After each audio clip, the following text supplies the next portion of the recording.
चलिए, तूफान के बाद अब बात कोरोना महामारी की।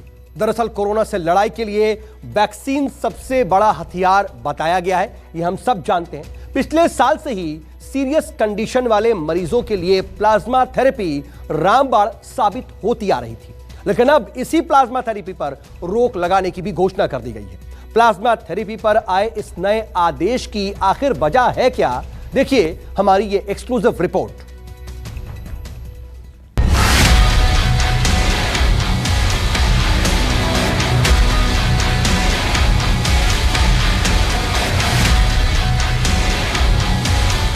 इलाज पर कभी हां कभी ना, अब जादू नहीं करेगा प्लाज्मा।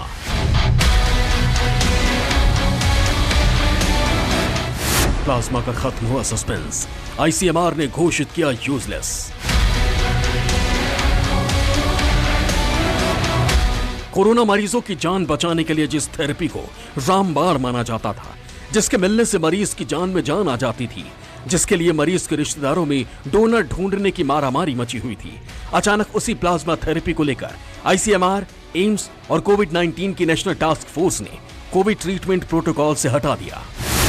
पिछले हफ्ते आईसीएमआर और कोविड-19 पर बनी नेशनल टास्क फोर्स की एक मीटिंग हुई थी। इसमें सभी सदस्यों ने प्लाज्मा थेरेपी को गाइडलाइन से हटाने को कहा था। कुछ वैज्ञानिकों और डॉक्टर्स ने प्रिंसिपल साइंटिफिक एडवाइजर के विजय राघवन को एक चिट्ठी भी लिखी थी। उसमें कहा गया था कि मरीजों की जान बचाने के लिए प्लाज्मा थेरेपी असरदार साबित नहीं हो रही है। एक दिन एक गाइडलाइन है, एक दिन दूसरी गाइडलाइन है, तो ये disease is in the phase of evolution. एक वेरिएंट दूसरा आ जाता है, उसमें वो ट्रीटमेंट कारगर नहीं होता है। तो ये जो सिर्फ एक गाइडलाइंस है कि हाँ आज की डेट में ऐसा है, कल ऐसा था कि उसका ऑफ लेबल यूज था, तो we have a considered opinion कि जितने भी अभी ये ट्रीटमेंट है, चाहे वो रेमडेसिविर, टोसिलिजुमैब वो एक्सपेरिमेंटल है, ऐसे प्लाज्मा ऑफ लेबल है। अगर क्लिनिशियन को लगता है कि मॉडरेट डिजीज में ऑक्सीजन सैचुरेशन कम है और ऑक्सीजन की रिक्वायरमेंट पेशेंट को प्लाज्मा देने से कम होती है, तो क्लिनिशियन में use it.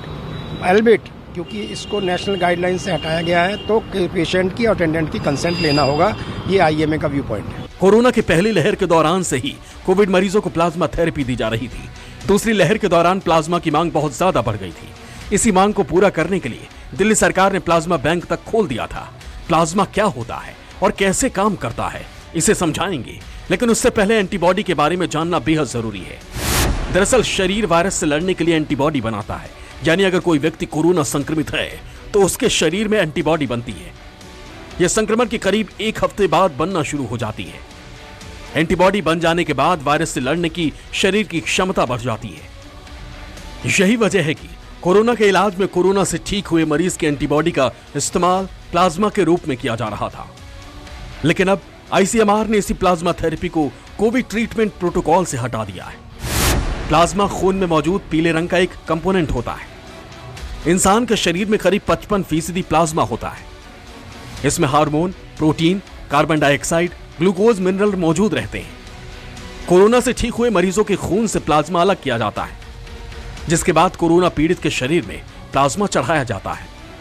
This is one disease, जिसकी गाइडलाइन ट्रीटमेंट की बदलती रहे, क्योंकि इसको actually there is no actual treatment. ऐसे कोई जैसे टाइफाइड है, एक दवाई है, हर किसी को वो दे दो। कोविड इज वन वायरस, इसके लिए भी कोई ऐसा वायरस की कोई दवाई नहीं निकली कि जिसके वायरस देते से वायरस को हम मार सकें। पिछले एक साल से इतनी सारी काफी स्टडीज हुई हैं, इंटरनेशनल स्टडीज हुई हैं हमारे कंट्री में, आईसीएमआर ने कंडक्ट करी है, ऑल इंडिया इंस्टीट्यूट में, और भी कई इंस्टीट्यूशन कर रहे हैं। एंड उनने ऐसा, उनका जो कंक्लूजन है कि जिनको प्लाज्मा दिया भी गया है थेरेपी, तो उनको कोई ज्यादा डिफरेंस नहीं है, मॉर्टेलिटी में, डिजीज प्रोसेस में ज्यादा फर्क नहीं पड़ा है। तो अब की गाइडलाइन में जो है नया यही है कि अभी जो आवाज आई है कि प्लाज्मा को निकाल दिया गया है। प्लाज्मा थेरेपी पर हिंदुस्तान में ही नहीं बल्कि पूरी दुनिया में कई रिसर्च हुई, और हर रिसर्च में यह बात सामने आई कि प्लाज्मा थेरेपी मरीजों की जान बचाने के लिए कारगर साबित नहीं हुई है। भारत में हुई रिसर्च में प्लाज्मा थेरेपी कारगर साबित नहीं हुई। इसके अलावा अमेरिका और ब्रिटेन में हुई रिसर्च में भी प्लाज्मा थेरेपी को कारगर नहीं माना गया। चीन और नीदरलैंड में हुई रिसर्च में भी प्लाज्मा थेरेपी को मरीजों की जान बचाने के लिए कारगर नहीं माना गया। प्लाज्मा थेरेपी के बंद होने से उन मरीजों के परिजनों की मुश्किल बहुत बढ़ गई है जिनके अपनों को ये थेरेपी दी जानी थी, जो प्लाज्मा के लिए दिन रात भटक रहे थे। अब तक धड़ल्ले से प्लाज्मा थेरेपी का इस्तेमाल किया जा रहा था।